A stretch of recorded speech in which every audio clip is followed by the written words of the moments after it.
4 News begins right now with a breaking news alert. Good afternoon, everyone. We are following breaking news out of Ingham County, the campus there at Michigan State University. 3 football players have been kicked off the Michigan State football team after sex assault charges are filed. But first, breaking news from Paris this noon, where police say that an attack on a police officer near the famed Notre Dame Cathedral was stopped when that officer shot the attacker. Police say that a man armed with a hammer attacked the officer outside of the cathedral. The Cathedral of Notre Dame is next to the main Paris police station. The officer who was attacked shot and wounded the man. No one else was injured. Police say that the situation is contained, but we will continue to follow developments there in Paris. Meantime, after a 4th month of investigations, 4 months, 3 Michigan State University players that you see pictured here have been charged with sexually assaulting a woman on campus back in January. Josh King of Illinois is charged with 1st and 3rd degree criminal sexual conduct. Donnie Corley Jr. and Demetric Vance are both from right here in Detroit and charged with 3rd degree criminal sexual conduct. Jason Colthorpe is working this story for us from East Lansing. And Jason, we know that these players have been kicked off the team. They are no longer members of that football team. Well, as you say, those charges now official as of today against those 3 MSU players regarding an alleged gang rape of a woman on campus at Michigan State in January. Those 3 players we now can confirm. We've known for a long time, but now they have officially been named. Donnie Corley, who is from Martin Luther King here in Detroit. Demetric Vance, who went here to Cass Tech, and also Josh King, a defensive end from Illinois. Corley obviously had the best season for the Spartans as a freshman, a lot of accolades, and of course we remember he made that incredible catch for Martin Luther King as time expired, a Hail Mary to win the state championship game. Vance, a standout here at Cass Tech. All 3 charged with sexual assault in that incident. Now, Mark D'Antonio wasted no time today dismissing all 3 from the football team. And now this means everyone who was involved in 2 separate sexual assaults in Michigan State have all been dismissed from the team. These 3 players and an assistant coach who was found to have not reported things properly regarding the January incident, and another player, Austin Robertson, who was charged with a sexual assault that happened in April. All dismissed from the team, all sent packing. We are waiting for a press conference with the head coach and the athletic director coming at 12:30 today, and also arraignments coming today and tomorrow. We will be following it all on Local 4. Back to you. All right, Jason, thank you. And we will have that press conference. You'll be able to watch along as head coach Mark D'Antonio and the AD Mark Hollis. We'll have that for you live on clickoutdetroit.com. It's scheduled again for 12:30 today. Meanwhile, we are also following breaking news from Shelby Township, where a man was taken to a hospital after crashing into a tree. Take a look at the damage there. The crash happened just before 11 o'clock this morning in the area of 21 Mile and Van Dyke. At this point, it's unclear what led to the crash. The driver was taken to the hospital, but we do not know at this time the extent of injuries. More breaking news, this one coming from General Motors, the shareholders meeting here in downtown Detroit, where shareholders have rejected a proposed stock split. An activist investor group called Greenlight Capital wanted General Motors to form 2 classes of stock to create more value for shareholders, but shareholders overwhelmingly rejected the plan and a proposal to change the board of directors. GM CEO says that the company gave very careful consideration to the proposal. As we went through and looked at the aspects of this particular proposal, we thought it provided several elements of risk and that was not in the best interest of our shareholders. So it wasn't one thing, it was doing a very careful, thorough, and objective analysis. Mary Barra says that cost-cutting, quarterly earnings, and technological innovation should help increase the price of GM stock. And right now, Education Secretary Betsy DeVos testifying today about the Education Department's budget in front of a Senate subcommittee. DeVos has made expanding school choice the centerpiece of the Trump administration. The administration's education policy, but has refused to say whether she will deny funds to schools that discriminate against admitting students based on sexuality or race. Today, she said her focus is making sure that all students are taken care of. They are trapped in an education system that, for whatever reason, is not serving them, and they have no other choices. In 2017, in America, we can and we must do better. The hearing is still ongoing, and you can watch in. We're hearing it live at clickondetroit.com. The United States is considering its stance with United Nations Human Rights Council. The Human Rights Council was created in 2006 to shine a spotlight on abuses of rights in countries around the world. But now the U.S. is rethinking that part they will play in the committee, highlighting what they call a bias against Israel. UN Ambassador Nikki Haley says that no decision has been made, but the U.S. has suggested changing the procedure for electing new members. President Trump is coming under fire for misconstruing a statement that the London mayor Sadiq Khan made in the wake of the terror attacks in London that killed at least 7 people. Sunday, the president tweeted, quote, "Pathetic excuse by London Mayor Sadiq Khan, who had to think fast on his no reason to be alarmed statement."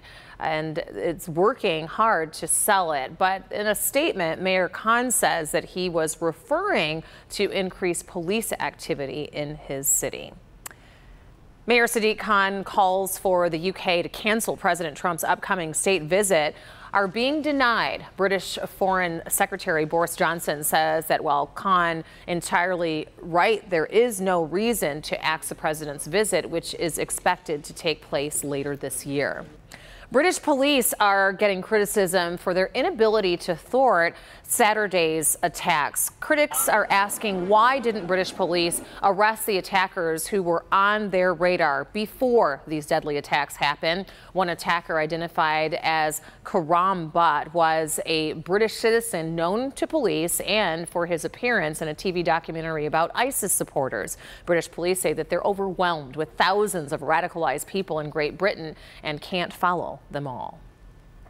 Here at home, a stranger danger alert out of Grosse Pointe. A female student from Parcells Middle School told police that she was approached by a man in his late 20s or 30s who asked if she wanted a beverage. The incident took place last Friday on Mack Avenue near the TCBY store. Police say that the student did not respond to the man and continued walking home. She described him as a white male about 5 foot 10 inches tall and about 180 pounds, wearing a gray shirt and sunglasses.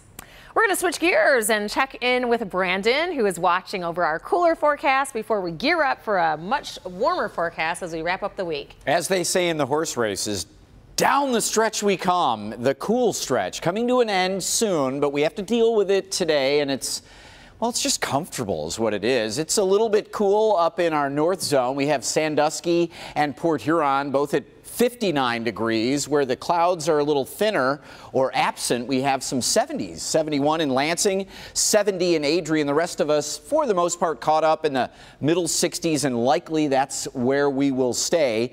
Winds are anywhere between 10 and 15 miles an hour, but these are wind gusts, which are occasional little bursts of wind, and we see 20-plus mile-an-hour winds. You look over in Monroe and Lenawee counties, and we're getting 20 to 30 mile-an-hour gusts. Temperatures probably staying close to where they are now. Mostly cloudy for most of the afternoon. 67 now, 68 degrees at 2, and 67 with a spotty shower at 3 or 4. Not a great chance, but you see the clouds coming down from the north, and we see more and more wet weather to the east. Going the wrong way. We should normally be seeing this moving out of the area instead of into the area, but we'll track those shower chances a little bit more. And Rhonda, coming up, 90 twice in the 7-day. Oh my gosh, we need to get prepared for that. Okay, still to come. Honoring the fallen. It has been almost 1 year since the Pulse nightclub massacre down in Florida. Next, we're going to take you inside of a special memorial at Orlando City Hall. Plus, chilling new details today about yesterday's workplace shooting in Orlando, what prompted the murderous rampage. In the breaking news we're following this noon out of Paris, police say that a man armed with a hammer attacked a police officer outside of the famed Notre Dame Cathedral. That officer who was attacked shot and wounded the man. Fortunately, no one else was injured. And in East Lansing, 3 MSU football players have been charged with criminal sexual assault in connection with an incident back on January 16th. Donnie Corley Jr., Demetric Vance, and Josh King have all been dismissed from the team. Over in Shelby Township, a man was taken to the hospital after crashing into a tree in the area of 21 Mile Road in Van Dyke. At this point, it's unclear what led to the crash. We also don't know at this time the extent of that driver's injuries. General Motors shareholders rejected a proposed stock split. CEO Mary Barra cutting costs should help increase the price of GM stock. You can read more about the decision and all of these stories at clickondetroit.com. Hi, this is...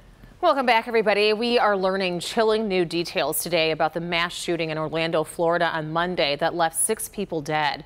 Police say that a man who'd been fired from this company that makes recreational vehicle accessories returned to his workplace on Monday. He told at least 1 new employee to leave, and then, according to witnesses, he singled out 5 people and shot them. Most were shot in the head. Some were shot several times. He then turned the gun on himself and killed himself. Yesterday's shooting came 1 week before the 1-year anniversary of the Pulse nightclub terrorist attack massacre there in Orlando, a shooting that claimed 49 lives. On Saturday, the 49 victims were honored with beautiful portraits displayed at the Orlando City Hall. The portraits were created by artists across the nation who say that they just wanted to do what they could to help remember the lives lost. The portraits will remain on display until June 14th. After that, they will be gifted to the victims' families. Quite a sweet tribute. It is day 2 of the sexual assault trial against Bill Cosby, and that continues today. Cosby is accused of drugging and assaulting Andrea Constant 13 years ago in his home near Philadelphia. More than 50 women have accused Cosby of sexual assault, although only 2 of the alleged victims are testifying. Cosby is not expected to speak. The trial could last about 2 more weeks. So to come here on your Tuesday, extra, extra. This press room is all about food. Coming up in a special Tasty Tuesday, a new food spot right here in downtown Detroit, right across from our studio, looking to feed us hungry reporter types and everybody else in the area. Brandon? Really great concept, and, well, you'll see the food. Temperatures out there struggling with the clouds. Look at the dark bottoms on some of these clouds. Any rain? We'll talk about that, plus heat on the horizon next.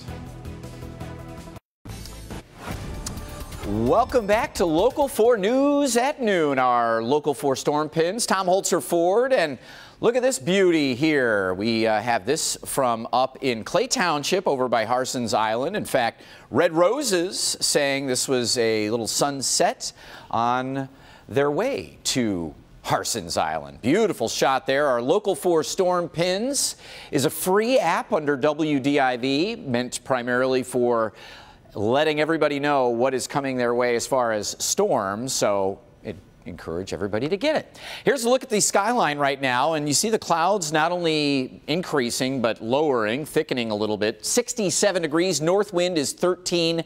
We're getting gusts of 20 plus through the rest of the afternoon. And the only good news here, tree pollen down from high to moderate, but we still have high mold and grass pollen counts from Lakeshore ENT in St. Clair Shore. So a little sniffly, sneezy at times still. 68 degrees right where we are now, probably as good as it gets. Some areas west of downtown will see slightly warmer temperatures because of a little bit more sunshine, maybe getting into the low 70s in a few spots, but cool breezes and an isolated shower or 2, again, mainly on the eastern side or half of our viewing area. We'll say US 23, the dividing line, east side of that. 51 degrees overnight tonight, which means lots of 40s for early Wednesday morning. Anybody heading to the ball game tonight? night, Tigers, Angels, and this time frame certainly goes for your softball, baseball, lacrosse games, soccer games, whatever you have going on. Temperatures in the low and middle 60s through the evening, and then falling into the upper 50s later tonight, so maybe a jacket weather kind of a night.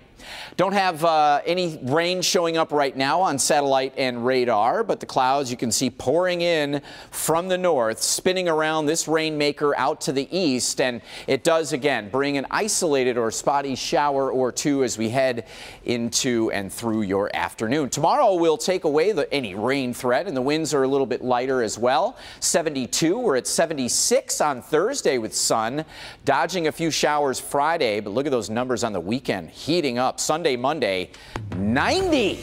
Hello, 90s. All right, Tasty Tuesday time, and we were a little hesitant to share a new hidden gem downtown. The Press Room is a Local 4 fave. It's top-notch idea brought to us in part by the Bedrock Group downtown, but it's extra, eat all about it. We have a close connection to the Press Room Cafe Market, a perfect name for TV types, and it's right across the street from Local 4 on West Lafayette.